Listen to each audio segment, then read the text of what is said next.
graduate student Yifan Chen and myself, Zhong Hu, and the topic is a review on the cooling system in the lithium battery thermal management system. So I'm from South Dakota State University, South Dakota, USA.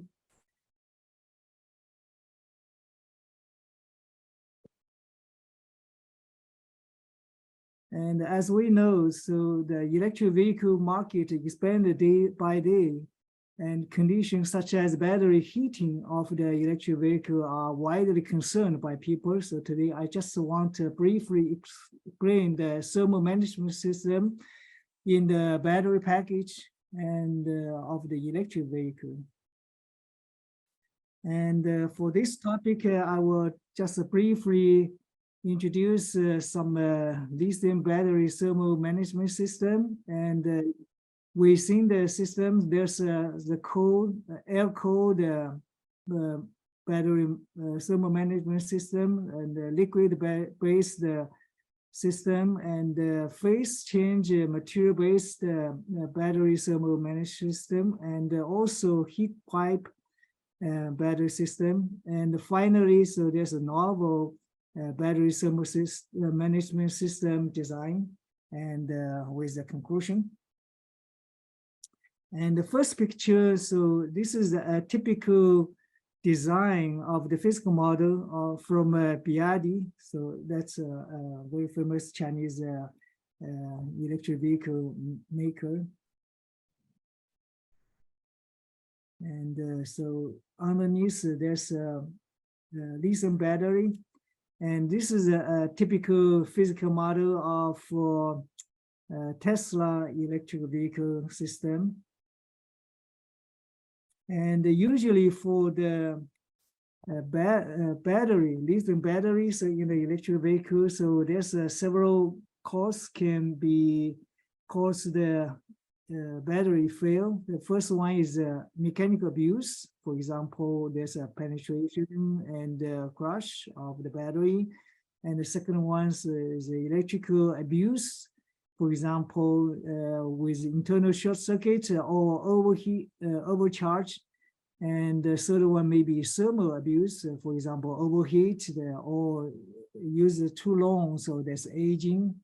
And the consequence will be there's a smoke or fire, and finally possible this exploration. So, and this is a physical model of lithium battery thermal management system. So looks like it's quite complicated. So there's a lot of system combined together for the thermal management system. And this is a kind of flow chart. It's kind of for the diagram of the management system. So you can see inside there's like a water tank, and there's a water cooling, and here is a fan. So there's an air cooling, and also maybe there's a heat pipe, so that's on the different material.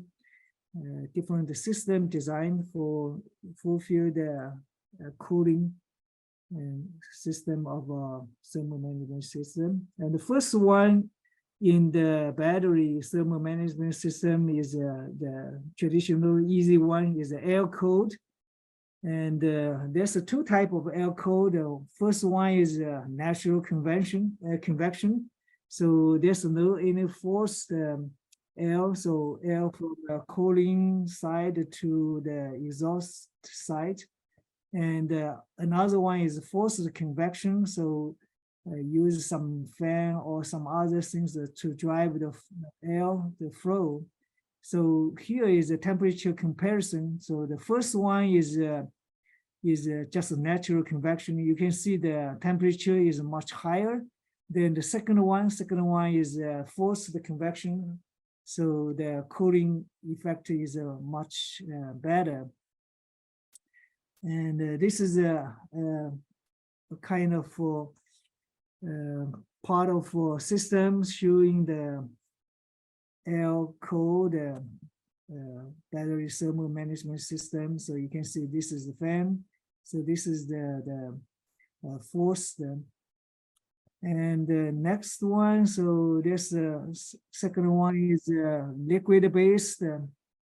So the difference from a liquid-based thermal system, so is you can see the medium change from air to some fruit.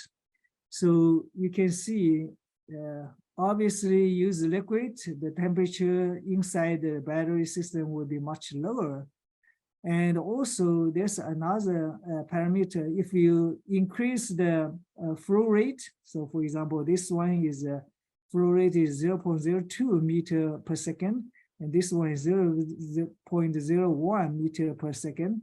So you can see the temperature, the flow rate increase, the temperature will be much lower. So that's obvious.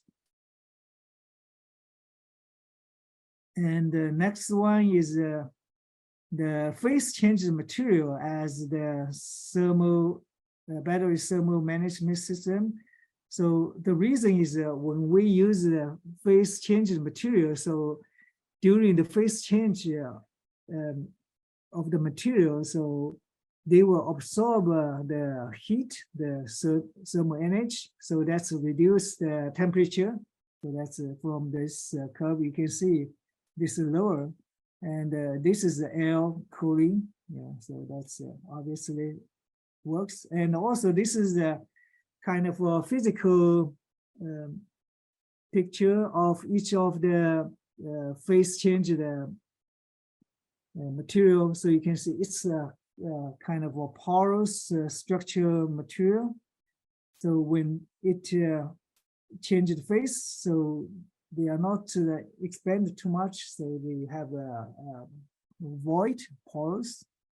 And another one is a heat pipe battery thermal management system. So you can see between the battery, so there's the heat pipe between, so that's a certified cooling factor.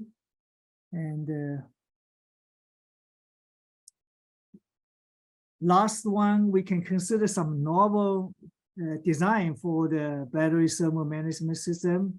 So for this case, you can combine each of the property of the design and the material together to innovate your design.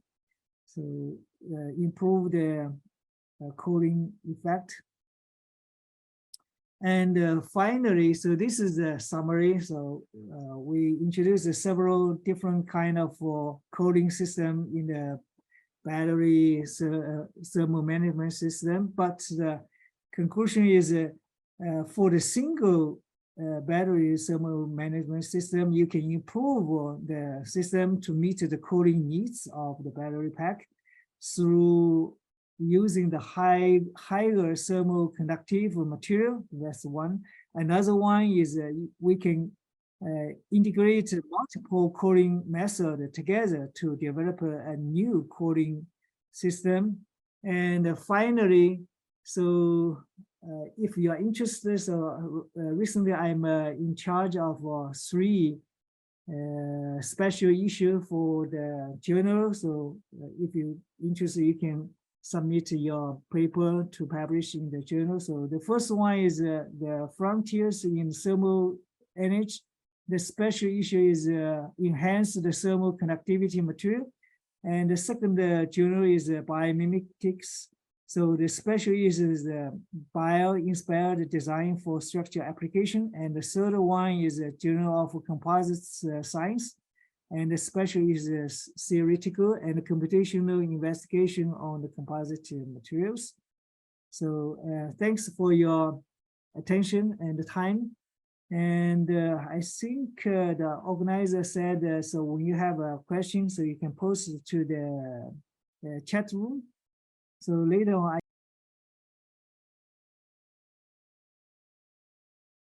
for everyone today, I'd like to discuss an important topic about the reluctance of Saudi female students to orally participate in the English classroom. I'm from Western Sydney University in Australia. The research questions is about, is my voice clear? Yes. Sorry. So the research questions about what factors influence female students to oral participation in ELD classroom in Saudi Arabia. It's English as an additional language. The research questions discuss what are the students' perceptions of oral engagement and how does this influence their disposition towards their participation. The findings will be about their reticence and their passivity. The second question will be about what influence does curriculum and pedagogy have on students' oral participation. This issue is a significant concern as it hinders their language development, inhibits their communication skills, and affects their overall education experience. So in this presentation, I'll explore the possible reasons behind this reluctance and discuss potential strategies to address this challenge effectively. So the studies has done before, it shows that speaking and language learning is very important for students. So students should be given practice to speak, because just learning the vocabulary and the grammar is not enough for them. They have to practice those vocabularies and structures in order to improve their English language. So speaking orally will lead them to communicative competence, which is very important for language to be able to communicate and use the target language.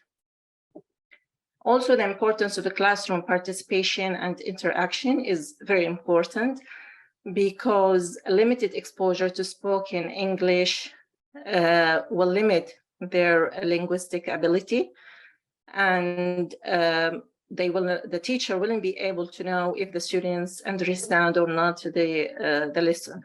So classroom participation is very important in language learning. So in order to learn the language, students must engage in the classroom in oral discussions and activities. So importance of talking and learning English is important because in communicative language teaching, they will be able to use this language even in their jobs and in their future career. And by engaging in genuine interactions, such as discussion or dialogue, learners will be able to ask a question, ask for explanation, engage with their colleagues in the questions and discussions, and share the knowledge about the lesson. So practicing oral activities in the classroom provides the students with confidence in their language proficiency. The more they speak, the more confident they will be.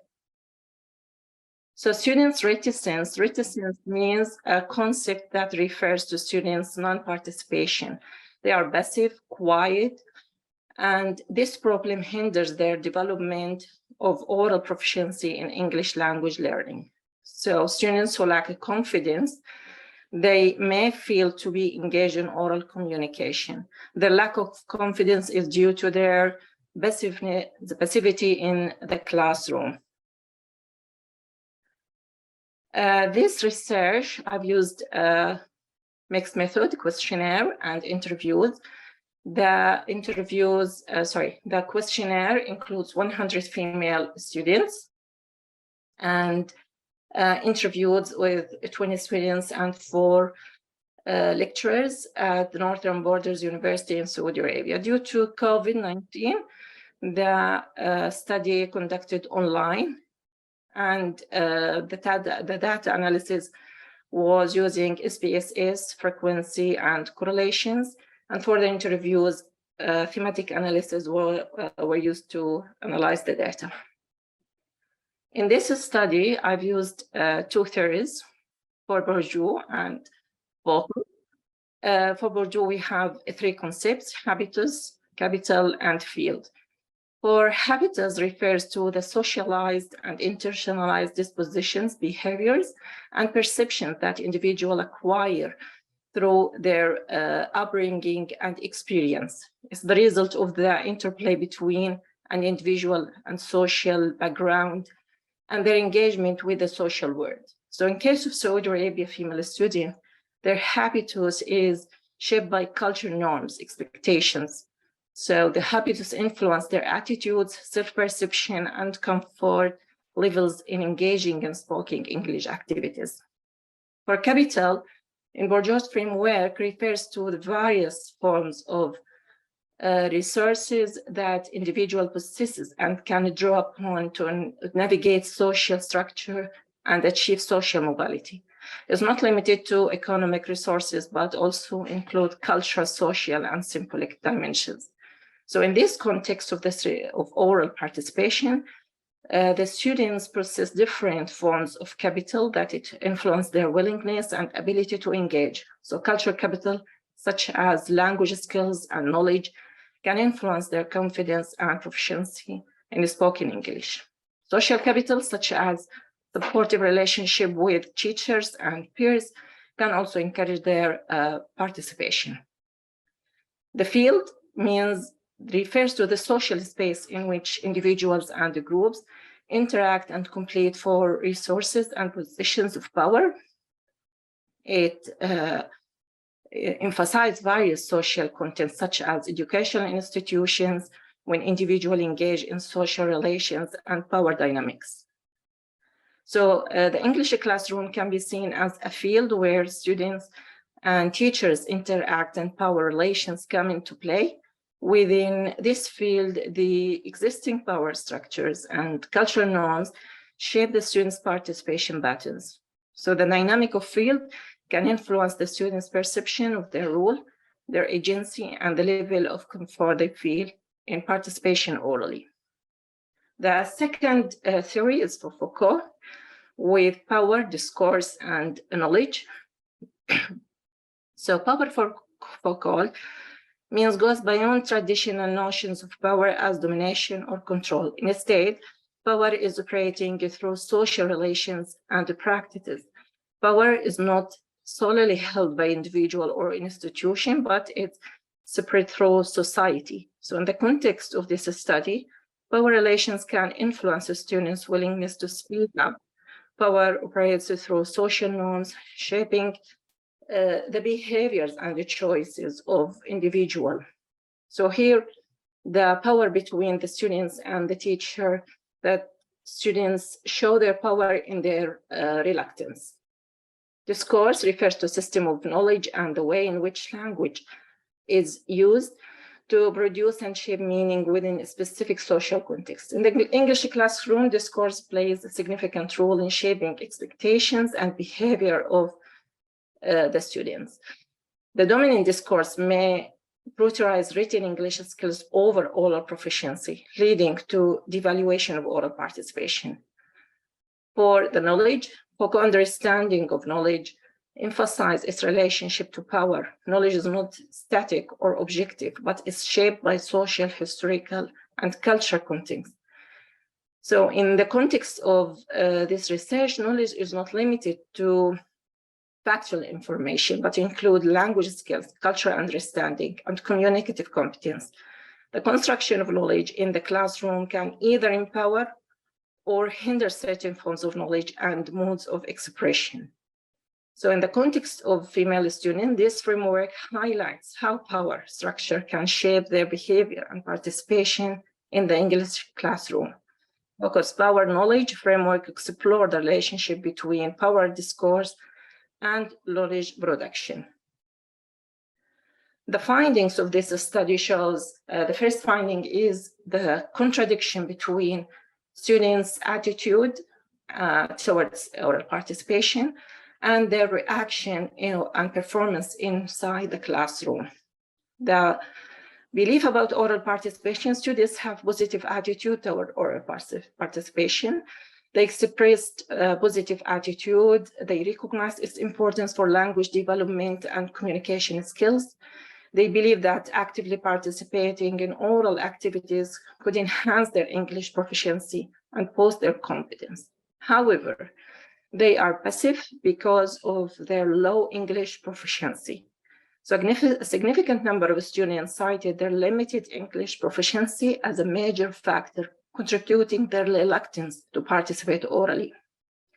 They expressed concerns about making mistakes, mispronunciations, and being unable to express themselves effectively. The other factor that affects their participation is their shyness with English. Some students reported feeling shy or self-conscious and anxious when speaking English, particularly in front of their peers or mixed gender settings. So cultural norms emphasizing modesty and reserved behavior further reinforced their reluctance to speak up. So they are shy to speak because they don't know how to speak English fluently, or they make mistakes when they speak up. The second finding, teacher-student relationship, was very important, that affect the students' oral participation. So students highlighted the importance of supportive and respectful relationship with their teachers in motivating their oral participation.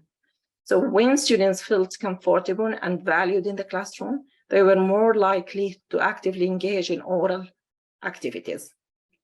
Also, the teacher's personality has a very important impact on students' oral participation, including the approachability, enthusiasm, motivation, ability to create an inclusive environment, influence their motivation to participate orally. Teachers who encourage and recognize students' efforts positively impact their willingness to speak up. The third finding is knowledge of and prior experience with English. So students who have prior English knowledge, either outside the university or English courses from non-curriculum-based English courses, they participate more than those students who don't have these courses. This means that the students reported having limited exposure to English before their formal education in the university affect their confidence in oral participation. Students with a stronger foundation in English often gained through private English courses express high level of confidence and more willing to participate orally. And also students who attended non-curriculum-based English courses outside of the traditional educational system feel more confident in their English skills. Such courses are done outside the university, privately, or maybe outside the country. This gives them confidence and more opportunity to use the language practically and to practice the English they have already known. So it will be very easier for them to participate orally in the English classroom. So by understanding this reluctance of Saudi female students to orally participate in the English classroom, influenced by a variety of factors, including cultural norms, their experience in the school, their English language, limited English proficiency, their shyness, and teacher-students relationship, prior knowledge and experience with English, and their beliefs about learning English. All these factors affect their ability to speak up. So with the theoretical lens of Bourdieu and Foucault concepts, I can gain a deeper understanding of this complex phenomenon. And this research will help policymakers and the stakeholders who work towards creating a more inclusive and empowering English classroom experience where all the students feel confident and motivated to actively engage in oral activities. So this is very important in case of the university, as students now move towards learning most of the subjects in English. Thank you.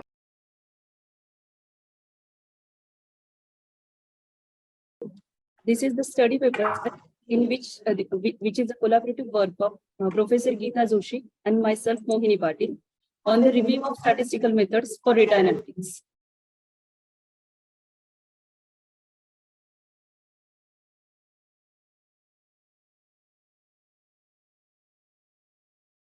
in which data analysis is the process. It is the process of collecting, cleaning, modeling, analyzing, and interpretation of the results, often using various statistical methods.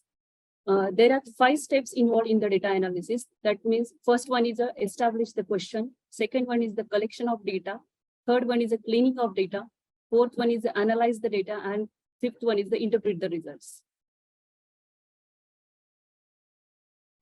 The steps involved in data analysis are elaborated here. That is, step 1 is collection of data, in which data gets collected in huge quantities in various ways. The accumulated data from graphically distant location over some fixed interval of time is referred as spatio-temporal data. Whereas big data comes from mails, website, customer feedbacks, and services. And this data is huge in large in dimension.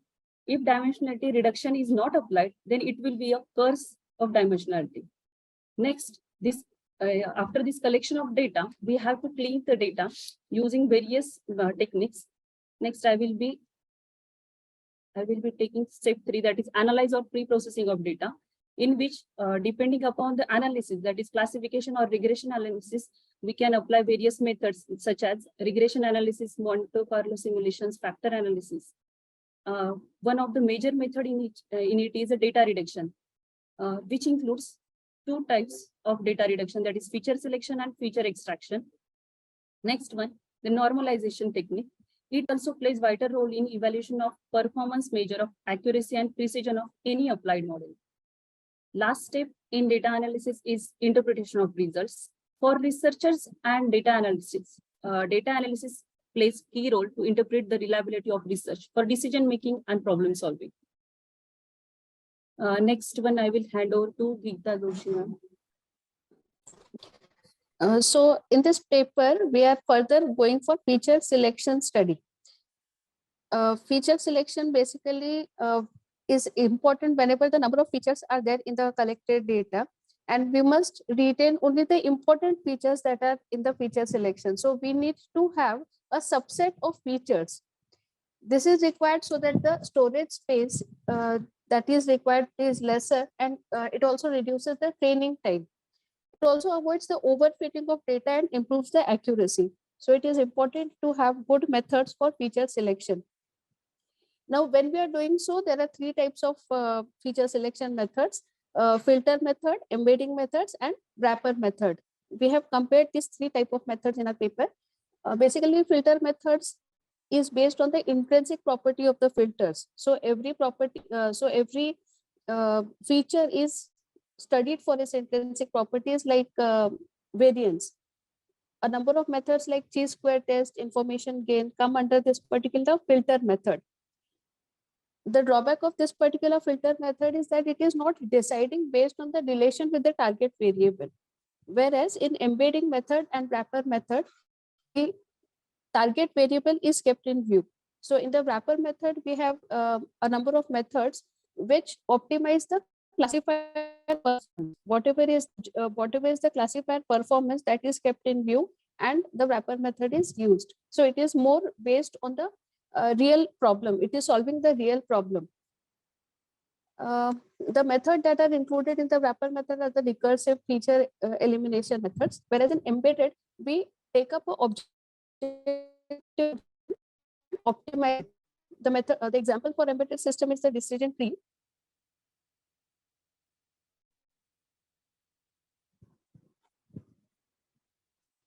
Now, the steps in feature selection method are based on a number of factors. Missing values can be eliminated for pre-processing. A number of times the data that is collected has a number of missing values, and to have a good feature selection, it is necessary to remove all these missing values.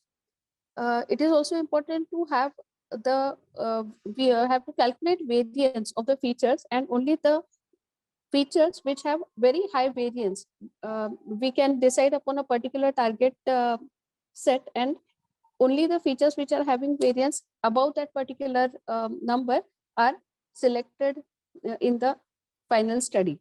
Then again, based on the correlation or on the model performance, feature selection can be done. So pre-processing, the noising of data is also important here. it can be done, that is synthesizing the statistically relevant data for missing values is also possible.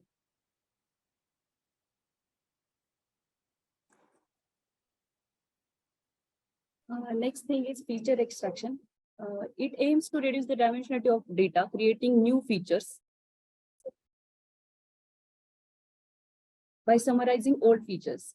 Based upon the classification or regression, mainly three methods are commonly used for feature extraction: KNN, SVM, and PCA. KNN is nothing but a k-nearest neighbor. It is a supervised non-parametric technique, which is used for classification and interpretation of new data points to the k-nearest distance category. Second one is a SVM, which is nothing but support vector machine, which is supervised learning algorithm used in text classification and image recognition. And third one is a PCA, that is principal component analysis, which is a regression method basically used for dimensionality reduction.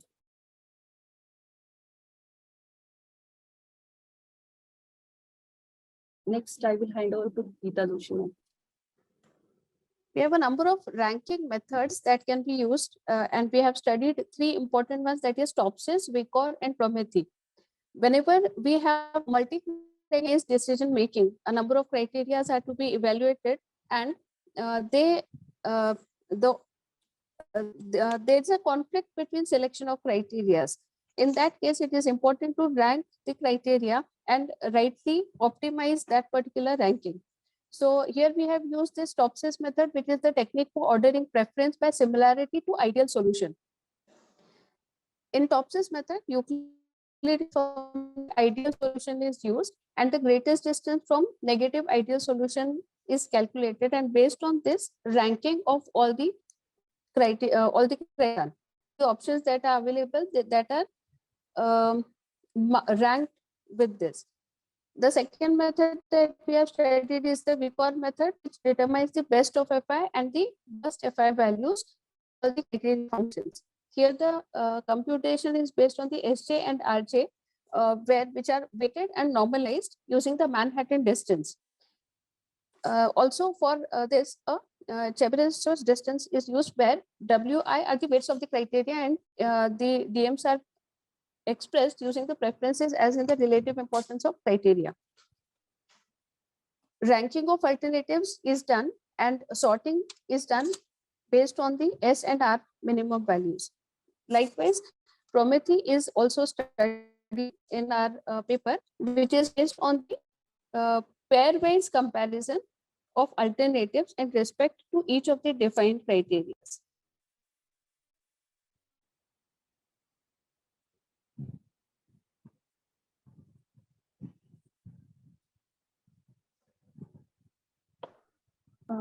Next, we have to consider metrics to evaluate models. To check the efficiency of any data reduction models, following measures are used, that is classification accuracy, F1 score, class entropy, MAE, MSE, and AUA. In this, classification accuracy is nothing but it is the ratio of number of correct prediction to the total number of predictions made in the case of classification. Next one, F1 square, it is harmonic mean of precision and recall. Where class entropy, it is used for multi-class classification. It has no upper bounds, that it exists in the range of 0 to infinity. In layman's terms, smaller the log loss, better the machine learning models. Next metric to evaluate models are confusion matrix, in which actual values and predicted values are observed and put it into the matrix form, in which total number of samples are written over here, true positives, true negatives, false positive, and true negatives are calculated and written on a confusion matrix. It gives the brief idea about the data analysis model. Next, MAE, it is the average difference between original values and the predicted values. Same way, MSE, that is mean square error, it is the average square difference between the estimated values and the actual values. AUC, it is the area under the curve of the plot, false positive rate versus true positive rate at various different points in 0 to 1 interval. Next part is the conclusion. So in this particular paper, we have we have the feature selection and feature extraction methods, and we have compared the three KNN support vector methods, principal component analysis, and examined and evaluated the in view of we have compared all these in view of data reduction. Likewise, the multi-criteria decision-making methods like Topsys, Weiger, and Promothi are also studied for evaluation of methodology being used in the data analysis.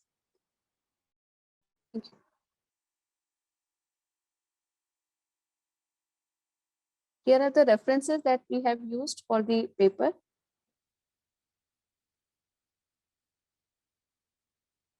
Any questions regarding it?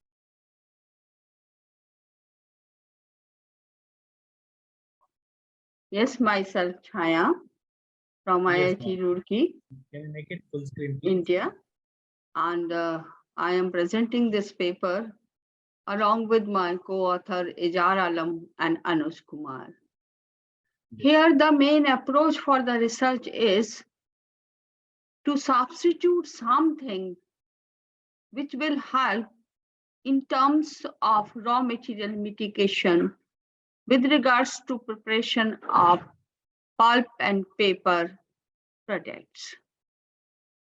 As from the long time, this paper, pulp, it's prepared with the cellulosic fibers, where the main source from the forest area, we are using wood as a main source of a raw material for the preparation of pulp and paper products. As we know, there is a strict regulations for the deforestation, problem for the greenhouse effect, along with, we can say, associated environmental problems. It's not easy to use this wood material as a raw material. So here our approach is, why not we can substitute something with regards to input of main raw material fibrous mass from the rice or wheat straw, which is widely available all over the world. And there is a possibility this waste we can utilize as a raw material. So as such, we can say there is a important, we are interested to use this wood fibrous mass for the pulp and paper production. And our concern is related to the environmental related challenges, such as a crisis of wood stocks, deforestations, emission of greenhouse gases, and global warming. So our purpose is to mitigate these environmental challenges with the utilization of our waste material, agriculture, agro-based, non-wood fibrous waste material, that is rice and wheat straw. Yes, it's a simple picture with regards to the physical chemical properties of non-wood fibrous materials like wheat straw, rice straw, bagasse, bamboo, banana, etc. If we will consider for their preparations, their physical properties like fiber length and fiber diameter, both are very, very important with regards to convert this mass to the final products, and they will help out in terms of creating matrix of the structure of the material, and along with they are providing all properties, maybe mechanical properties, maybe optical properties, along with structural properties. And another important parameters are chemical properties. I have already indicated. Here, we are preparing pulp and pulp is converted into a paper products. And there is a main component is cellulose. And hemicellulose, it's also a very important component, but we can't prepare with hemicellulose paper products, but it is an essential component in terms of manufacturing of our cellulose-based paper products. And others are non-desirable components, but all they are the part of our raw material. Here our purpose is just to show our discussion is related with our wheat and rice straw, and we want to indicate here, yes, they are having a sufficiently, we can say, just satisfactory properties this, and if we are able to have a good success to substitute raw material, I think it's a good option. And there is a lot of subsidy from the government side also. As such, production of rice and wheat straw globally, if we will analyze, and we can see here with regards to rice, there is a big contribution about, we can say, for 29%, it comes from the Bangladesh, Burma, Colombia, and other countries. Along with, we can say, 29% from China and 22% from the India. And other parts, maybe Indonesia, Vietnam, Thailand, Brazil, they are also having a small contributions. But same side, if we will see the wheat producers. So there is China is a main producer, and we can say for second rank for the European Union, and then India. And then we can say Russia, they are the major contributor all over the world with regards to our wheat productions. But I think, and a good production from the US, Australia, Canada, and we can say for Pakistan, there is a Ukraine, Turkey, there is a small contributions counts. There is a challenges because we are using paddy straw in this pulp and paper. There is a main challenge is there is in material, raw material, they are containing extractives, metal ions and silica. And they are having a very contribution, maybe 1%, less than 1%, or maybe 20-30%, because their contents is depend upon environmental conditions where we grow our material, like soil quality, water quality, air quality, and fertilizers. There's a number of things they come together, contribute this. As such, they are having a negative effect in terms of pulp and paper preparations, but they are the associated part of our vegetation origin raw material, or we can say whatever agriculture, woody or non-woody components we are using as a raw material. So pulp and bleaching, extractives, they increase the chemical consumptions. Along with when they are present, they are responsible for pitch deposition in equipment, means a sticky material. They will deposit it on the equipments and reduce pulp quality, and as well as they are responsible for generation of volatile organic compounds. And metal ion, they affect bleaching brightness development and color reversion and damage the pulp. So whole purpose for the bleaching is completely destroyed with regards to their real use.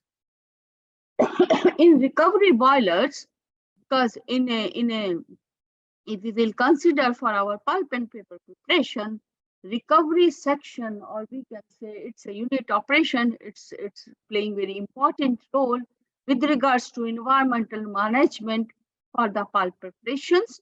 And there is a 99%, we can say, there is a recovery of chemicals along with energy generation. So when extractives, metal ion, silica is an associated part of our liquor, waste liquor, it goes to the recovery, they may be responsible for the corrosion problems along with plugging the pipes. So silica is alkali soluble, and comes with the span leaker, cause recovery boiler corrosion and plugging, along with scaling problem in the evaporator, because when we are doing process, we are using, there is a water intensive process and there's a lot of water use, and we have to have concentrate our wastewater up to the particular solid content up to 60%. And during this evaporation, there is a scaling problem. So silica deposited on the walls evaporation and increase the energy economy. So as such, we can say there is a important with regards to my research group doing work in this regard to attempt to reduce these challenges. There is a possible technology to reduce metal ion extractives and silica content from the process. One side is for the raw material processing, means dry cleaning involve hammering, which helps to remove silica embedded over the straw surfaces. Maybe 11% silica is removed only by the mechanical action when we are doing hammering process. But another is wet cleaning. It involves treatment of the material with dilute sulfuric acid, and it's remove silica, metal ion, extractives. And there is a good enough, about 60% of the reduction in all non-process components in this regard is occurring. Another is a novel pulping processes with soda pulping. We can use with soda in combination with lime. Silica deposition over the pulp during the pulping. Means it comes from the raw material outside and finally deposited on the pulp mass. So as such, we can see here when we are doing this treatment, there is another treatment is dilute acid treatment, where we are maintaining pH about 2 in acidic conditions, consistency 5%, retention time 1 hour.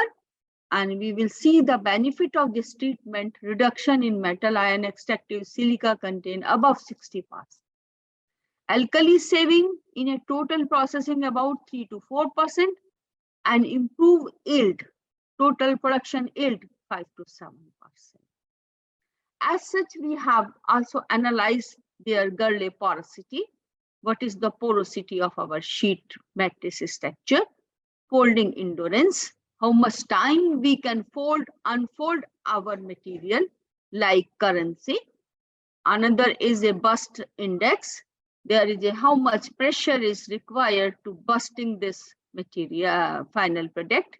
Tensile index, how much load bearing capability.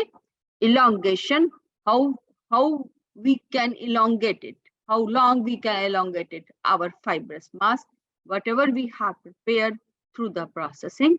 And tear index means how much energy is required for tearing our products. So we can see here there is a degree of polymerization.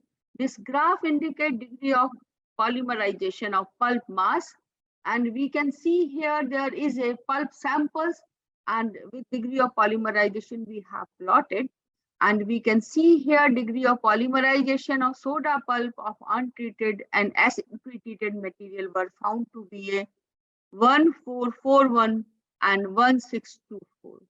Means after this acid treatment, there is an increase in degree of polymerization. As degree of polymerization will be increased, their bonding capability is strong in terms of mechanical strength is increasing. DP of kraft pulp, untreated pulp and acid pretreated, there is also increase in acid pretreated, and mechanical properties like tensile index, tear, burst, double fold, they are increased in a different percentile, but we can say they are in increasing order for kraft, and same we will find in the case of our soda pulp. So overall we can say there is enhanced in properties, but another process is our soda lime pulping process. And here we find 80% of the silica deposit on the pulp after pulping, and 13 to 14% gain in pulp yield, just double from the previous discussions. but same pulp shrinkage after oxidative and acidic bleaching with chlorine, chlorine dioxide, etc. And low pulp shrinkage is with the reducing bleaching agent, this hydrosulfides, with more than 80% brightness. We have already indicated their pulping conditions, pulp properties here, along with mechanical properties in a control as well as in soda lime. And we will see here, due to a silica deposit over a fiber, strength properties of paper was slightly reduced, while the tear index was almost unaffected. There is an alkaline bleaching of pulp to avoid shrinkage, and there is a, for this purpose, we have done the analysis of ash reduction during this processing in pulp different bleaching sequences with soda pulp, as well as we have compared with soda lime, along with brightness of pulp using different bleaching sequences. And there is a mechanical properties. So we can see here about 14.7% pulp shrinkage was observed with acid oxidative bleaching due to an ash reduction during bleaching. At same time, 80% brightness of pulp was achieved by using reducing bleaching with the minimum pulp shrinkage. So we can see here there is a overall observations are acid pretreatment resulted in more than removal of 50% of metal ions and extractives. Nickel, magnesium are found to be a highest removal rate of 80% in comparison to other metals.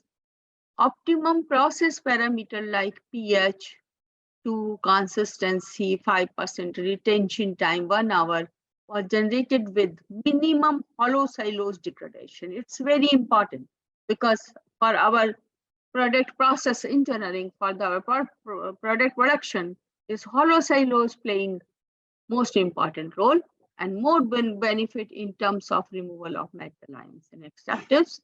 Acid pretreatment caused by 3% alkali, saving and about 6 to 7% higher pulping yield, high degree of polymerization. Unlike porosity, other properties like tensile index, tear, burst, double fold increase by 2.7%, 6, 15.6, and 17.8% for kraft. But same time for soda is 4%, 8.9, 13.9, 28.7%. So all authors recommended the reducing bleaching is to retain the silica and ash contained in a pulp or to avoid the pulp shrinkage during bleaching. So as such, we can say it's all our observations, and these are the references we have used during this research work. Thank you.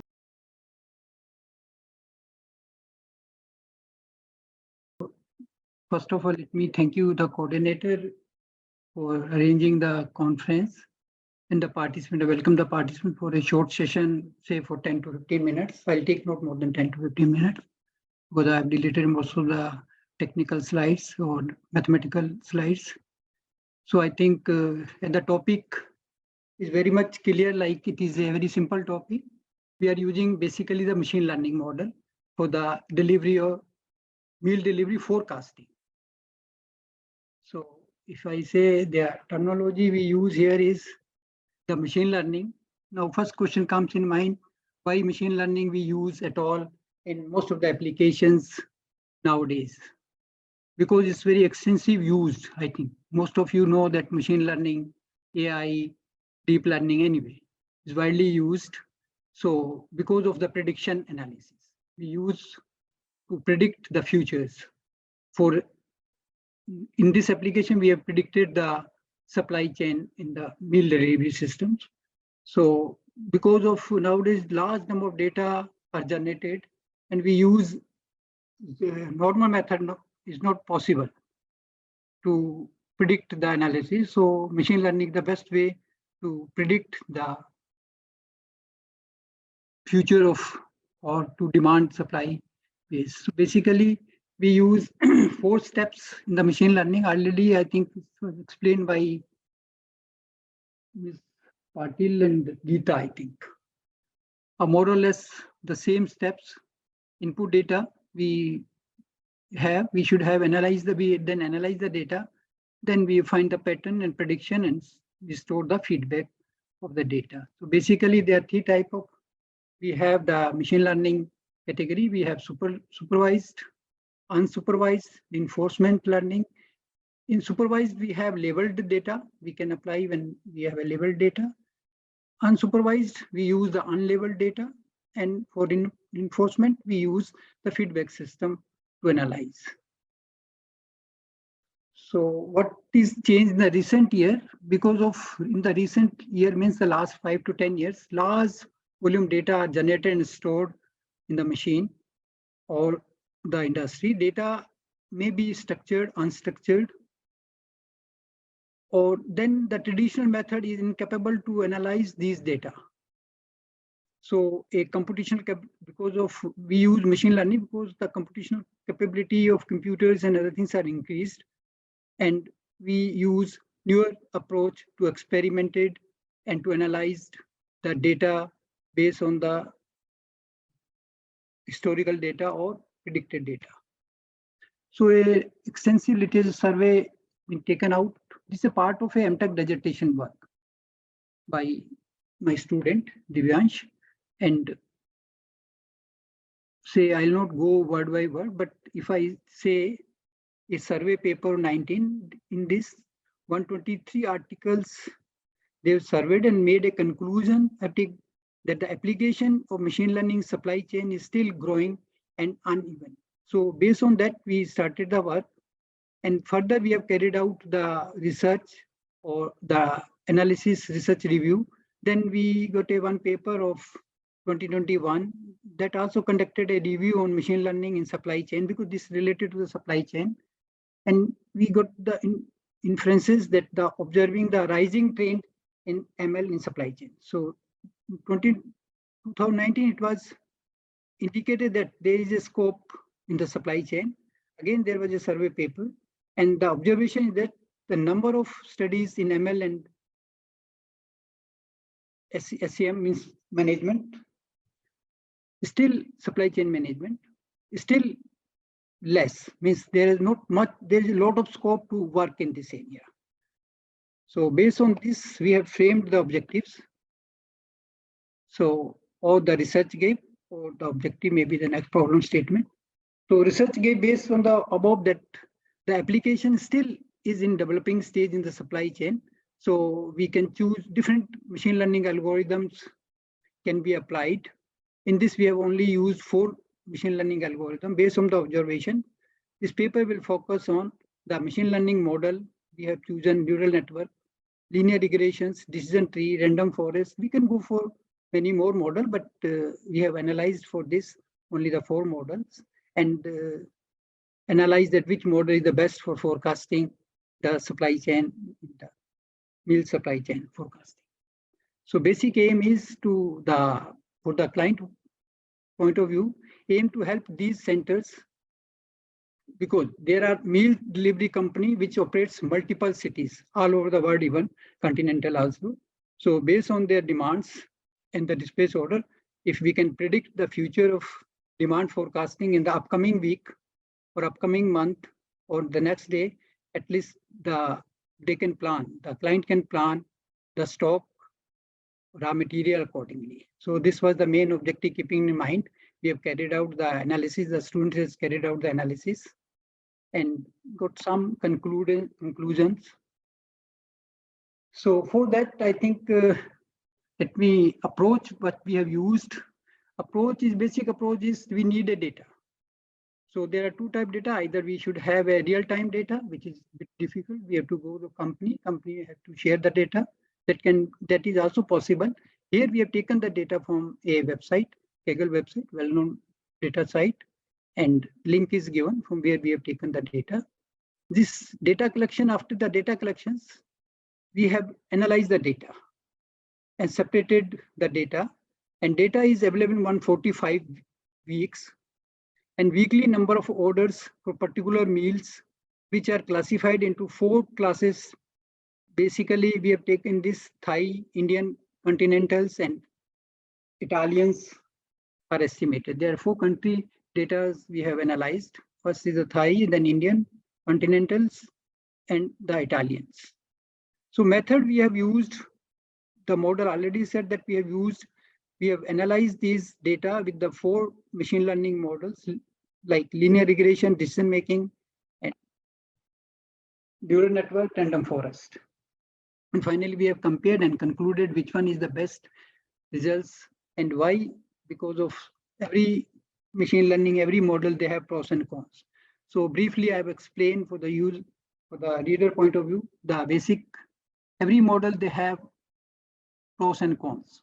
So like if we use the linear regressions, there are some problems, but simple methods, simple models. If we go for the random forests, they are not affected by, they are affected by outliers, means the false data.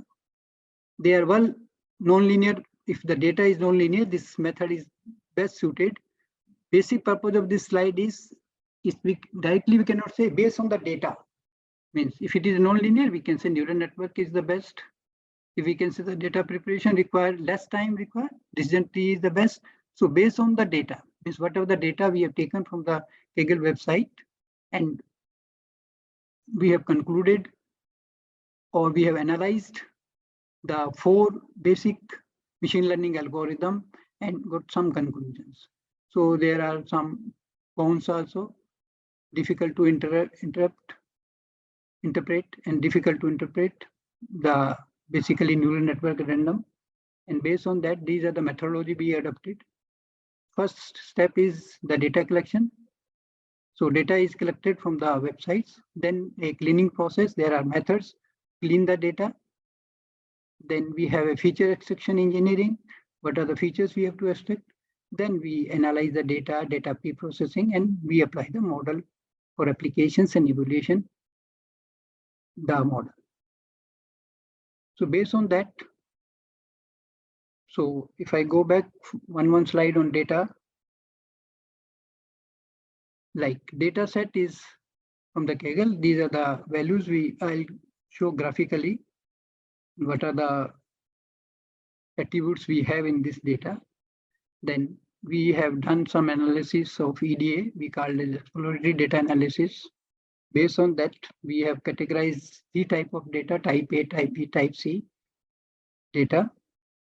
Then these data are again distributed in category wise with different delivery. It can be a beverage, it can be a pasta, it can be a pizza, like different, like we have like rice ball, maximum 20 million, number of orders. This side is number of orders. These are the categories of different meals which they deliver, sandwich, soap, and other things. And we have categorized. This will help to analyze different materials, different categories. This is the plot. We say the order of different, like as I rightly said, we have one continental, we have Indian, we have Italian, we have Thai, number of order place. This is so for all these things, to analyze this, a Python code is written to identify and to categorize or to analyze the prediction, future prediction for different category or different continental wise or different material wise or different item wise. So there are, we have used the TensorFlow, random preparations, and so we have used the Python code in this.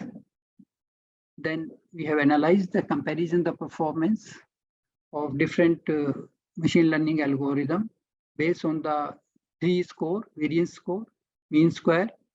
This all depend mean absolute error. And based on that, it is concluded that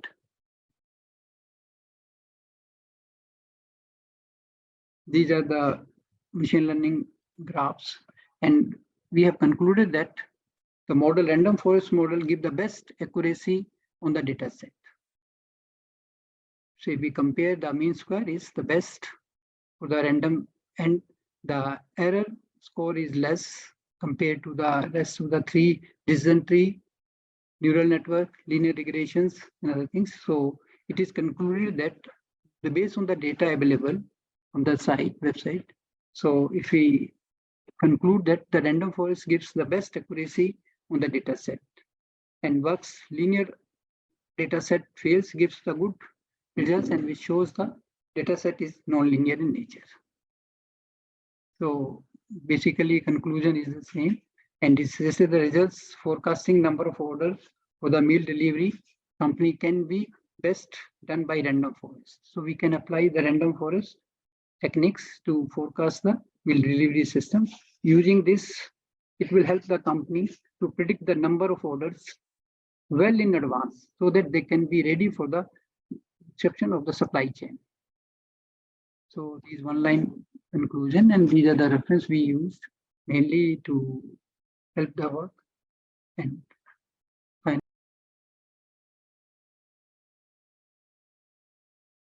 afternoon, everyone present here. And today, the presentation of the topic is bike rental count prediction based on machine learning models. So, as the previous presenter, respected Mr. Subhash Sharma, has already introduced what machine learnings are. So I'll go straight forward with my topic. So first of all, let me introduce you what is bike rental system. So basically, a bike rental system allows users or customers to rent bike for a fixed period of time and for a fixed amount of charge. And after the usage of the bike, it has to be returned to the docking stations. So the question is why it is required. As we know, with the increasing populations, there are huge demands of transport. So vehicles are required for transportation, and not everyone can afford their private vehicles. And with the increasing traffic congestions and problems, to oversee that traffic problems, we also need bikes. And as we know, it is a challenge of climate challenges and sustainable development are also the factors for the bike rental system. It is also one of the cheapest mode of transportations. Coming to the next slide.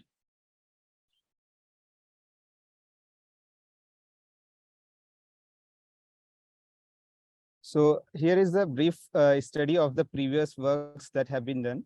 So as we can see, Alexa has presented various models regarding the prediction of the count, and as well as we can see here they have used linear regression model, support vector model, and decision tree. And we can see that their score is 92%, accuracy score is 92%. And similarly, Yin and their team has also worked on various methodology, including support vector regressor and random forest, as well as Govt and team has also presented linear regression model and k nearest neighbors, including that. So from this, and Dew and his team tries to study the linear regression models and evaluated the performance. So as you can see that in this existing work, there is a limited work related that has been done with the gradient boosting algorithm. So in our paper, we tried to explore more of the gradient boosting algorithm in the bike rental count prediction.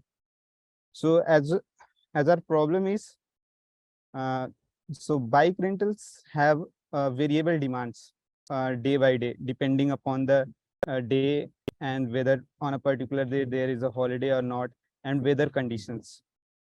So it becomes very necessary to maintain a proper number of bikes at the stations according to the requirement. And it also helps helps the business requirements and to also enhance the user experience.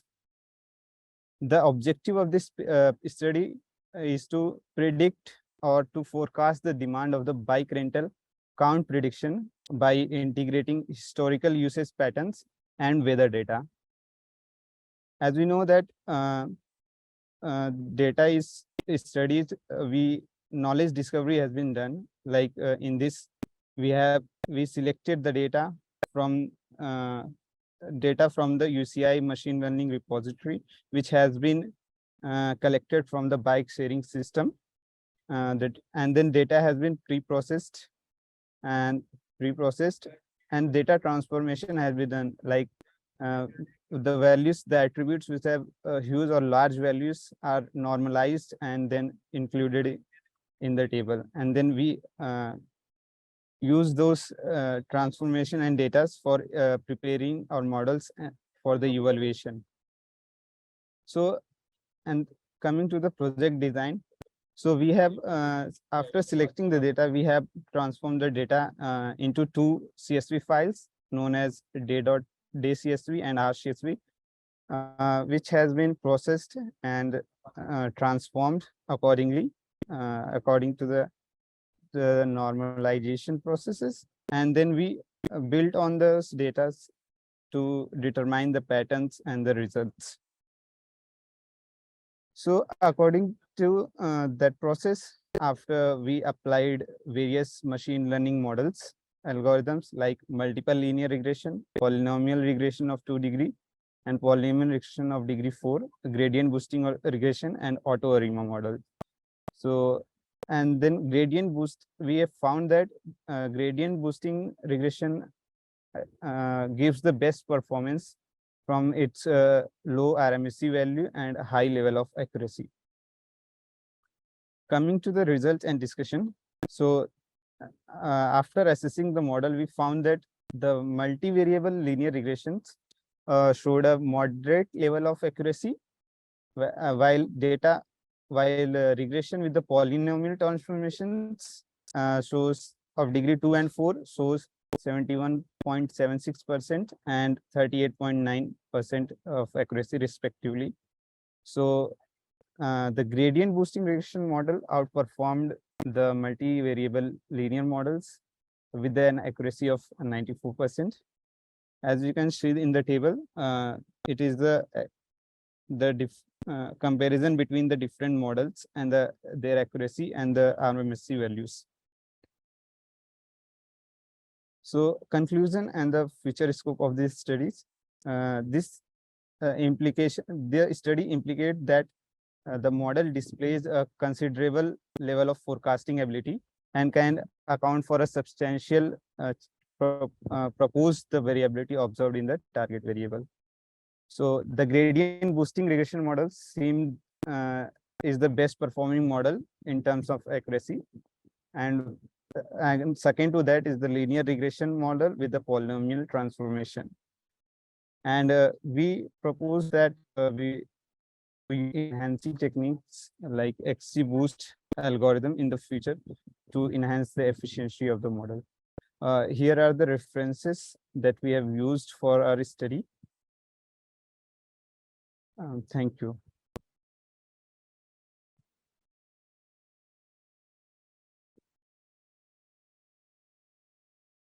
Thank you, Devjit Yadav, for your presentation. Please share your details in the chat box. Good afternoon, everybody. I'm Sumaya Magre. So, this presentation is a part of my MTech dissertation work, and it goes by the topic that I have that defect detection in PCBs using deep learning approach. So to begin with, this is the presentation outline. I'll be discussing the introduction, then the challenge we faced, then what are the defects in PCBs, and then the architecture, data sets used, and why we have used our the algorithm that we have used, and then the simulation results and discussions. Thank you. So to begin with, I start with the topic that is object detection. Where basically what we have done here is we have detected objects using deep learning algorithm. So to begin with, basically object detection earlier was done using image processing only, and then it as the time went on, it gradually proceeded to neural networks and deep learning. And what object detection is basically, it comprises of two things. Number one is classification, the other one is localization. So classification is whether the object is present. So classification is whether the object is present um, in the it is present or not, and which class it belongs to. And localization is where it is present. So what is object detection? We have, for example, an image and it has a multiple objects, and it goes on saying where how many objects are present and where exactly is it present, and it makes these bounding boxes around it, so which shows the coordinates and and everything. So basically the challenges that PCB manufacturers face after the manufacturing of PCB is the defected PCBs. Either it, even if we have bare PCBs or we have assembled PCBs, in bare PCBs there might be a lot of defects, due to which later on it can even result in the electronic device being it being a failure. And talking about the assembled ones, it can happen that when we assemble the components onto the PCBs, it can result that it can be wrongly placed, or it can be the orientation would be wrong, due to which it results in a failure of electronic device. So there has been a lot of research going on traditionally as well. It was earlier done, the defect detection was earlier done with image processing, but then later on it moved to the deep learning algorithms as well. It is currently is done using AOI, that is called automatic optical inspection. But then we have seen after a lot of research that it did not provide sufficient detection rates for practical applications, and the false alarm rate is quite high. Hence we needed a single approach. Basically, say we have seen the authors either go for defect detection in bare PCBs, or they'll go for defect detection in assembled PCBs. Assembled, I mean to say, is when the electronic components are already onto it. So we have thought to work in both the domains and use a single approach that would help to detect the defects in both kind of PCBs. Next. Next is, see, we have, for example, PCBs of two types, bare PCBs and assembled PCBs. So usually there are 6 types of defects in bare PCBs. It can be a mouse bite, it can be a missing hole, spurious copper, short circuits, or open circuit. And talking about assembled PCBs, we know short circuit, open circuit is already there, but then there can be missing components, there can be misoriented components, wrongly placed components, and many other component relating defects. Sorry. So next is the architecture that we have proposed for both the PCBs. Talking about the left side of the presentation, it is the what we have used for bare PCBs. We have used the RGB images, and then we have pre-processed the data set with augmentation and annotation, and then we converted the data set into black and white images and increased the number of images after augmentation, and then trained the defect detection model on it, and then we calculated the outcomes and the results. Talking of the architecture of assembled PCBs, we took a data set, and we took an images of a lot of images of assembled PCBs. We did annotations. We did annotations manually of 2 types of components present on the PCB. Number one is ICs, and other one is capacitors. We have just considered 2 types of PCBs because I'll discuss this later, but there is a very limited amount of data set available for assembled PCBs. We have a lot of it present for bare ones, but not for assembled PCBs. So after annotations, we have augmented a data set to increase the data set, and then we trained the data set using our YOLO algorithm that I'll discuss later. Why did we use YOLO? Then we what we did is we trained the algorithm, then tested the algorithm, and we have evaluated the results.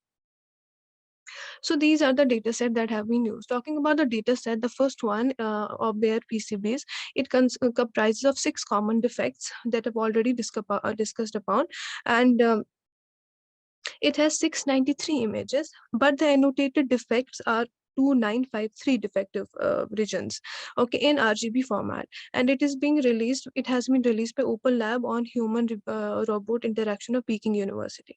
But talking about the assembled PCB, we did a lot of research, but we could not find any annotated PCB data set. So this was PCB DSLR data test, but it does not show annotations and everything, so you will have to do that. We had to do that manually. So it comprises of 748 images, which has a lot of ICs and capacitors present. Okay, next, I have shown, since we on bare PCBs, we already had annotations done, but on these assembled PCBs, we did not have annotations done. So, sorry. So what we did is we did annotations manually. We use an online platform known as RoboFlow, and RoboFlow allows us to manually annotate the dataset. And we have, as you can see, these small, these pink boxes, bounding boxes, are for ICs, and these yellow ones or neon ones are for capacitors. Next. So the algorithm that we have used, why we have used it. Talking about YOLO basically is an object detection, CNN based algorithm, yani convolutional neural network based algorithm, which means you only look once, which means the algorithm goes through the image, it scans image in one go, and in one go only it will tell you if the image is present and what is the, like, it will completely detect objects in an image in one go. So talking about convolutional neural networks, we have 2 types of basically these algorithms. The first one is basically which works in 2 steps, and the second one is called regression based, which works in a single step. The 2-step one includes RCN and etc. But the second one works in a single go and is quite faster, called YOLO. But YOLO already has a lot of YOLO has a lot of versions as well. It says YOLO version 1, YOLO version 2, 3, 4, and now after our the work, I have seen it has even come to YOLO version 8. But we have worked on version 5. So YOLO has high detection accuracy. It has very fast inference speed. But in YOLO version 5, it again has, as shown, it has 4 more types of what is this called versions. YOLO version 5 small, large, medium, and extra large. It basically, the main difference is the amount of feature extraction modules and convolution kernels in specific locations of the network, and that is the difference. So since we mainly considered accuracy, efficiency, so we have considered a small model. See, we worked on our laptop only. We did not have a very high-end laptop and everything, and we wanted a lightweight model and which would be easy to train, and of course easy for us as well, so being students. So we have used YOLO version 5, and it was the most lightweight version, and it was easy to train, and the detection speed was very high when we looked for the other ones as well. So talking about the results, as I said already, what we did is we trained the data set, and for training, we used the parameters used with the GPUs was Tesla P100 and Python was 3.8, and learning rate, momentum, ADK is as seen. So talking about what we actually did in case of bare PCBs. In case of bare PCBs, what we did is we first trained our data set for 50 epochs. Then we did it for we moved to 100 epochs, then 200, and then 300. And 300 epochs, what we noticed was that the map, mean average precision, was and the other results as well, they kind of saturated, and it did not move after that, even if we tried more epochs, but our results saturated. So what we have shown here is like this is for 50 epochs, and then this is for 100, and this for 300 epochs, and you can easily see. So we have considered three types of results, like precision, recall, and mean average precision, how precise the whole model was. So in case of 50 epochs, yani 50 times it trained the model 50 times. So the mean average precision was 86.8% at the rate of 0.5 IOU, yani intersection over union. And then in case of 100, it was 88.3. And then when we reached 300 epochs, it reached 93.4% mean average precision. So after that, our model, it just saturated. So we stopped right there. So this is in case of bare PCB. These are the results obtained in case of bare PCB. Talking about assembled PCBs, see, assembled PCBs, we did not have a data set which will have defected, like we did not have a defected data set. So we just had a normal data set. We just try to see if our algorithm would be easily able to detect if ICs and capacitors are present or not. Or it might get confused. It should not get confused between the two. Later, probably in future, we will have a better better data set, and we will probably make our own data set, and then we can, use it on that. So when we tried it, and we saw that the mean average precision was 96.1%, and as seen in the right side of the slide, in the first 50 epochs, learning speed is increasing and converging speed is fast. And then as epochs increase, loss curve starts converging and gradually flattens. As it's seen here, that means loss is also decreasing. So it was a positive thing for us. That's it. There was the final and the conclusion of future work. Conclusion is this, that a single deep learning approach can be used for detecting defects in both the types of PCBs, and for increasing the mean average precision to detect defects in bare PCBs, increased data set would be needed. We just increased the data set up to 11,000 images, but yeah, if we do it more, we might see that the results might increase.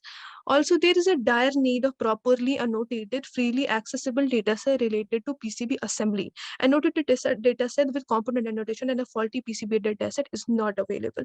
Finally, future scope is that this work can be further extended to inspect more electronic components in PCBs, and the results of this study can help in efficient recycling of waste PCBs as well. Thank you so much. These are the references that we have used for this paper. Thank you so much.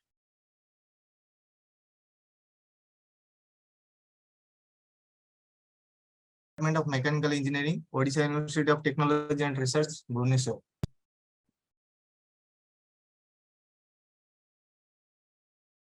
So with starting on mobile robot navigation. Basically, mobile robot navigation refers to the ability of a robot to move autonomously in an environment using various sensors and some inputs and some algorithm to determine its position and plan the path to reach a destination.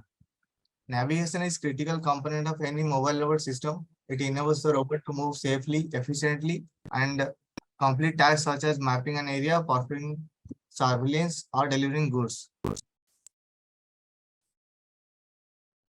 And in this work, our basic contributions are: we have implemented the DDPG algorithm, that is deep deterministic policy gradient, and the main part is wheel motor action is taken into consideration rather than the steering or heading angle or linear velocity of the robot. The navigation has been done by a differential driven robot using copulation. Basically, in traditional methods, potential field methods or neurophysics or RRT, supervised learning methods are used before, but here we have implemented the RL method. RL means it is a type of machine learning that involves an agent learning to interact with an environment to maximize a reward signal. So we need to know that first, what is machine learning? Machine learning is a branch of artificial intelligence and computer science which focuses on the use of data and algorithms to imitate the way that humans learn, gradually improving its accuracy. So basically it has three parts, that is unsupervised learning, supervised learning, and reinforcement learning. In supervised learning, we have structured data While in unsupervised learning, we have unstructured data. But in case of RL, there is no data. So it works with the feedback from the environment. The agent learns through trial and error, exploring the environment and receiving feedback in the form of rewards based on its action. Next. Moving on, DDPG algorithm. I would like to invite my co-author to explain this part. So, good afternoon, everyone. Myself, Saurabh Pareda. I am a research scholar from Odisha University of Technology and Research from Department of Mechanical Engineering. So, moving on to the DDPG algorithm details. So, why we have chosen this particular algorithm? First, we have to implement continuous action space, that is the both wheel actions. Second, it is easy to execute and it is also easy to train. And the most important thing, it is also computationally less expensive as we are using our local systems. So as you can see on the figure, on the right side of the slide, it has two major components. One is environment and another one is agent. The agent consists of the algorithm and a policy. Policy has two distinct networks, that is actor and critic. How the loop happens, I mean the training loop. First, from environment, the agent receives the current observations. That is like what is happening, the current states of the robot.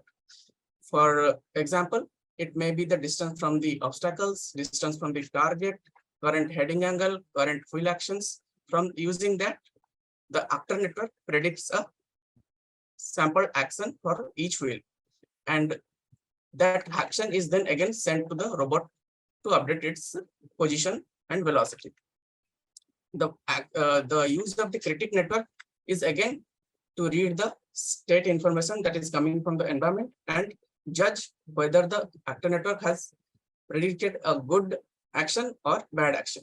And the RL algorithm using that critic value updates the both network weights and bias that are the network parameters. So this loop goes on till the reward function is saturated and we have a highest reward function available for the whole training process. And after training, the whatever the weights and bias of the actor network, it is used to test the environment and for using it in the testing scenarios. Next, the actual implementation and reward function details will be talked by my author Dinesh Marsav. So coming to the research methodology part, this section presents the RL agent environment setup, the methodology used in the experiments, as well as describes the RL agent's observation and action space, the reward function and the training process. So here we have taken 19 state space, that is 16 basic the inputs from the sensors, and one is the distance from the target, and another one is the difference between distance from target and the previous distance from target, and the last one is the heading angle. And here the action space are the wheel actions, that is ranging from -1 to 1. And the reward function, as you've seen, given as RT is equal to -10, that is a penalty reward if collision occurs, and +100, that is the positive reward for reaching target. And the another one is the distance difference. It may be positive or negative. So if the distance difference is the difference between current distance from target and previous recorded distance from target is if it is less than before, less than previous episode, then it will be rewarded as positive, or else it will be rewarded as negative. So this is a simulated environments. Here you can see we have experimented many scenes and used like cuboidal or wall-shaped static obstacles for our experiment. Then we have used with a mobile robot called Pioneer 3DX. Then Copilsim, a powerful simulation software used for modeling and simulating complex systems. Next, OpenAI Gym is an interface that allows the creation and comparison of reinforcement learning algorithm in various environments. Here you can see the communication diagram that is from algorithm or agent to gym environment to remote API to popular sim and goes on. We have used TensorFlow Keras library in Python for modeling the RL environment, and we have used 10x10 simulation platform, as you can see. So this is the result part. On the right side, we can see the testing scenes, how the robot have reached the goal point successfully without colliding. And in the left section, we can see two plots, that is average episodic reward versus episode and episodic reward versus episode. So there are in actor or critic network, there were two hidden layers containing 256 nodes, and here we have taken the number of episodes, that is infinite, and we have mentioned a threshold limit, that is 60. When it will be reached, then the program will be stopped. And in each episode, there will be 100 iterations, and we have observed that each between each 100 to 150 episodes, 10 to 15%, there is 10 to 15% improvement in reward.